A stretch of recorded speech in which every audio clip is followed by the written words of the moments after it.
महाभारत के युद्ध में धनुर्धर अर्जुन और दानवीर कर्ण आमने सामने युद्ध लड़ रहे थे। जब जब कर्ण का तीर आता था, अर्जुन का जो रथ था वो थोड़ा पीछे खिसक जाता था, और जब जब अर्जुन तीर चला रहे थे तो उस तरफ कर्ण का जो रथ था वो थोड़ा ज्यादा पीछे खिसक जाता था। जैसे ही कर्ण का तीर आके अर्जुन के रथ पर लगता, अर्जुन का रथ थोड़ा भी पीछे खिसकता, भगवान श्री कृष्ण कर्ण के साहस की, वीरता की प्रशंसा करने लगते। और जहां अर्जुन का तीर जाकर के कर्ण के रथ को लगता, वो बहुत पीछे खिसक जाता, लेकिन भगवान श्री कृष्ण ज्यादा प्रशंसा नहीं करते। अर्जुन से रहा नहीं गया कि क्या हो रहा है, तो उसने पूछ लिया कि भगवान देखो आप, मेरा वाला तीर जाता है, उसका रथ बहुत पीछे चला जाता है, उसका आता है, हमारा तो थोड़ा ही पीछे खिसकता है। भगवान श्री कृष्ण ने कहा कि मुझे उसकी प्रशंसा करनी जरूरी आवश्यक है। क्यों? क्योंकि तुम्हारे रथ पर स्वयं मैं विराजमान हूं, ध्वजा पर हनुमान जी विराजमान है, तुम्हारे पहियों को शेषनाग ने थाम रखा है, लेकिन तब भी कर्ण के तीर की ताकत देखो कि थोड़ा तो पीछे खिसक रहा है, इसलिए वो तुमसे ताकतवर तो है।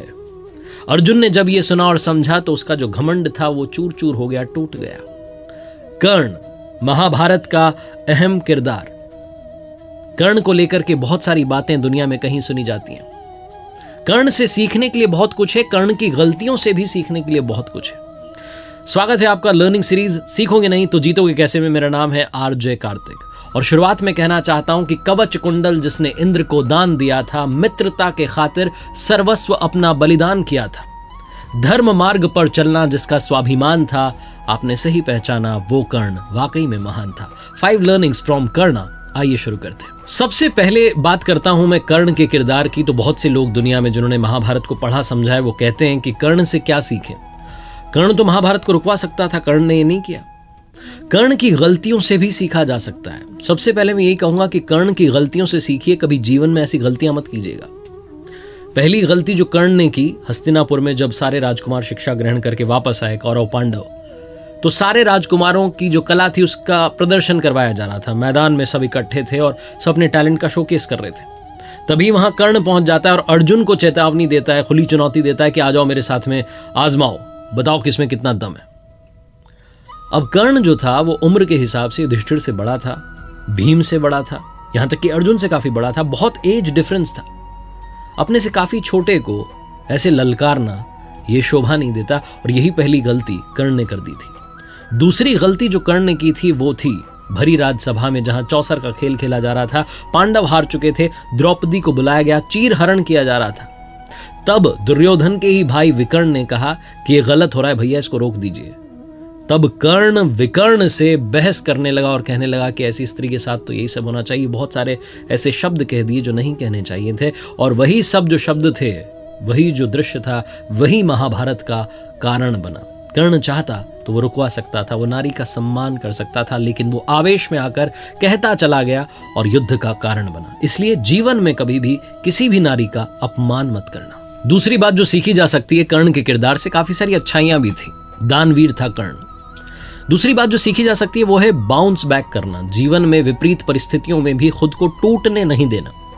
भगवान श्री कृष्ण और कर्ण का संवाद जब होता है तो कर्ण कहता चला जाता है कि प्रभु मेरे साथ तो सब गलत होता गया, जिस मां ने मुझे जन्म दिया उसने जन्म देते ही त्याग दिया, मुझे क्षत्रिय होते हुए भी क्षत्रिय धर्म निभाने का मौका नहीं मिला, मुझे गुरुकुल में शिक्षा नहीं मिली, मुझे भटकना पड़ा, मेरे साथ हमेशा भेदभाव होता रहा, यहां तक कि द्रौपदी के वहां स्वयंवर में पहुंचा तो वहां भी मुझे अलग कर दिया गया।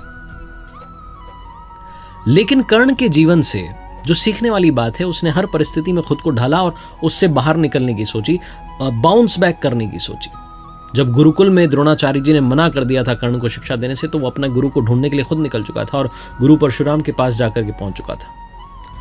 कर्ण ने खुद को तैयार किया एक योद्धा के रूप में, और जब जरूरत पड़ी तो अपने मित्र दुर्योधन का साथ देने के लिए महाभारत जैसा इतना बड़ा युद्ध भी लड़ा।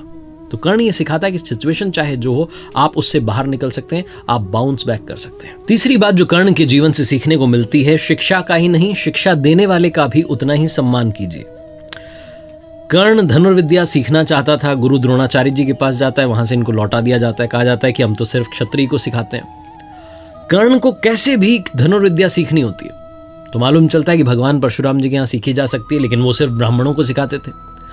तो कर्ण ब्राह्मण होने का नाटक करके वहां पहुंच जाता है कि मैं भी ब्राह्मण हूं, शिक्षा ग्रहण करने लगता है। एक दिन भगवान परशुराम जी अपने शिष्य की गोद में सर रख करके आराम कर रहे होते हैं। तभी एक बिच्छू आता है और कर्ण की जांघ पर डंक मारने लगता है। दर्द तो कर्ण को बहुत हो रहा होता है, लेकिन हटाता नहीं है कि गुरुजी की नींद ना खुल जाए। भगवान की नींद खुल गई तो बहुत गुस्सा होंगे, नाराज होंगे, और वो विश्राम कर रहे हैं, उन्हें विश्राम करने दिया जाए तो सह लेता है सारे दर्द को। बिच्छू चला जाता है डंक मार के, खून बहने लगता है। कुछ समय के बाद में भगवान परशुराम की नींद खुलती है। वो देखते हैं कि कर्ण की जांघ में से खून बह रहा है। तो कहते हैं कि तुम ब्राह्मण नहीं हो सकते, इतनी सहनशीलता सिर्फ क्षत्रिय में होती है, कौन हो तुम बताओ।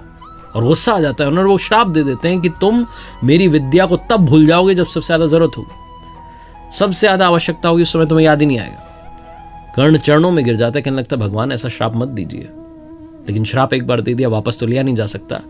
वो कहता है कि मुझे नहीं पता मैं किस कुल में पैदा हुआ, कहाँ मेरा जन्म हुआ, मुझे कुछ पता ही नहीं है। मुझे बस धनुर्विद्या सीखनी थी, इसलिए आपके पास चला आया। भगवान परशुराम फिर अपने शिष्य को देख करके, दया करके अपना विजय धनुष जो है दे देते हैं। एक और श्राप है जो कर्ण की मृत्यु का कारण बनता है। एक बार जंगल में राक्षस का पीछा करते हुए कर्ण दौड़ा चला जा रहा होता है और वो तीर चला देता है। तो तीर राक्षस की जगह जाकर के गाय को लग जाता है। गाय का स्वामी ब्राह्मण होता है। जब वो ब्राह्मण देव वहां आते हैं तो कहते हैं तुमने क्या कर दिया, एक असहाय को मार दिया। तुम भी जब असहाय रहोगे तो तुम्हें कोई मार देगा। और यही होता है युद्ध भूमि में, जब अर्जुन से सामना होता है तो विद्या भूल जाता है कर्ण। उसके रथ का पहिया दलदल में फंस जाता है, अर्जुन तीर चला देते हैं और कर्ण की मृत्यु हो जाती है। लेकिन सार ये है कि जिसने शिक्षा दी उनका भी सम्मान कीजिए और जो शिक्षा मिली उसका भी सम्मान कीजिए। चौथी बात जो सीखनी चाहिए कर्ण के जीवन से, कर्ण ने ना सिर्फ मित्रता की बल्कि मित्रता को निभाया भी। आज की लाइफ में बहुत सारे फ्रेंड्स होते हैं हमारे, लेकिन बहुत सारे फ्रेंड्स में से बहुत कम फ्रेंड्स होते हैं जो हमारी फ्रेंडशिप को निभाते हैं। कर्ण को मालूम था कि जीत इस महाभारत के युद्ध में पांडवों की होगी, क्योंकि उनके साथ में भगवान श्री कृष्ण खड़े हुए। लेकिन फिर भी कर्ण लड़ता चला गया, एक बार भी ना नहीं कहा। अपने मित्र दुर्योधन को यह भरोसा दिलाता गया कि हमारी जीत होगी, हम लड़ेंगे, हम जीतेंगे। कौरवों की पूरी सेना आंख मूंद करके कर्ण पर विश्वास करती थी। दुर्योधन ने भी मित्रता निभाई थी। जब पांडवों ने कहा कि कर्ण कोई राजा तो है नहीं, हमसे युद्ध कैसे करेगा, तो तुरंत एक राज्य का राजा दुर्योधन ने कर्ण को बना दिया था। कर्ण को जब महाभारत के युद्ध में बीच में मालूम चलता है कि उसकी जो असली मां है वो कुंती है, वो पांडवों का ही भाई है, तब वो मां कुंती को प्रणाम करके कर्ण कहता है कि मां माफ करना, लेकिन इस युद्ध में आपके 5 ही बेटे बचेंगे। युधिष्ठिर रहेंगे, नकुल रहेंगे, सहदेव रहेंगे, भीम रहेंगे, लेकिन अर्जुन और कर्ण में से सिर्फ एक बचेगा, क्योंकि युद्ध तो मां होकर के रहेगा। कर्ण को सब कुछ मालूम था, हार सामने खड़ी थी, लेकिन फिर भी कर्ण लड़ता चला गया अपनी मित्रता के वचन को निभाने के लिए। दोस्ती निभाना अगर सीखना हो तो कर्ण से सीखिए। और आखिरी 5वीं बात जो सीखनी चाहिए कर्ण के जीवन से, अगर आपने दूसरों से ज्यादा कमाया है दुनिया में तो आपका कर्तव्य बनता है कि आप दूसरों के हित के लिए कुछ ना कुछ पैसा उसमें से लगाएं, कुछ डोनेट करें इस समाज के लिए जिसमें से आपने कमाया है। कर्ण सबसे बड़ा दानवीर था। ना सिर्फ उसने मित्रता निभाई बल्कि दानी होने का जो गुण था वो भी जीवन भर निभाया। अंतिम समय में जब अंतिम श्वास कर्ण गिन रहा था, युद्धभूमि में घायल पड़ा हुआ था, तब भगवान श्री कृष्ण ने अर्जुन से कहा कि कर्ण को याद रखेगा, जमाना याद रखा जाएगा इसके वीरता के गुण के लिए और इसके दानवीर होने के गुण के लिए। तो अर्जुन ने कहा कि ये सबसे बड़ा दानवीर तो नहीं हो सकता।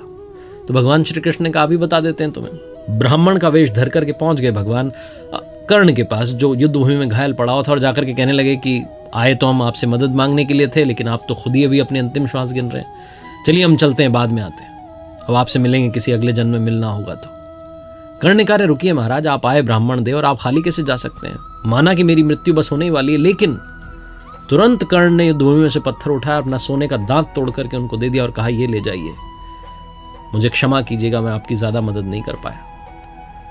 भगवान श्री कृष्ण बड़े प्रसन्न हुए और तुरंत अपने वास्तविक स्वरूप में आ गए और कहा कर्ण मांगो, क्या मांगना चाहते हो, मैं तुम्हारी दानवीर होने की इस क्षमता से बहुत प्रसन्न हूं, तुम इस दुनिया को कुछ न कुछ देते ही चले गए।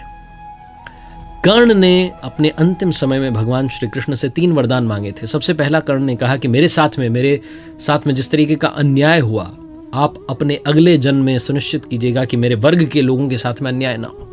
दूसरा कर्ण ने वरदान मांगा कि भगवान आपका अगला जन्म मेरे ही राज्य में हो। और तीसरा कर्ण ने वरदान मांगा कि मेरा अंतिम संस्कार ऐसा व्यक्ति करे जो पाप मुक्त हो। कहा जाता है कि भगवान श्री कृष्ण ने अपनी हथेली में कर्ण का अंतिम संस्कार किया था। आखिरी में बस ये कहना चाहता हूं कि जीवन में 2 मित्र हमेशा बनाना। पहले भगवान श्री कृष्ण जैसे जो ना लड़ें फिर भी आपकी जीत पक्की कर दें, और दूसरे कर्ण जैसे जिन्हें मालूम हो कि हार सामने खड़ी है लेकिन फिर भी आपका साथ ना छोड़ें। देखते रहिए मेरे साथ हर सोमवार सुबह 9:30 बजे मोटिवेशनल कहानी और हर शुक्रवार सुबह 9:30 बजे लर्निंग सीरीज का एक नया वीडियो।